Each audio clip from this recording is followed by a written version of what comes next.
చేయండి, చండీ హోమం చేయించుకోండి, ఇవి చెప్తుంటారు.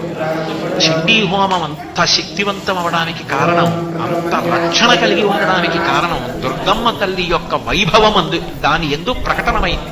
అందుకే దాని పేరే దుర్గా సప్తశతి.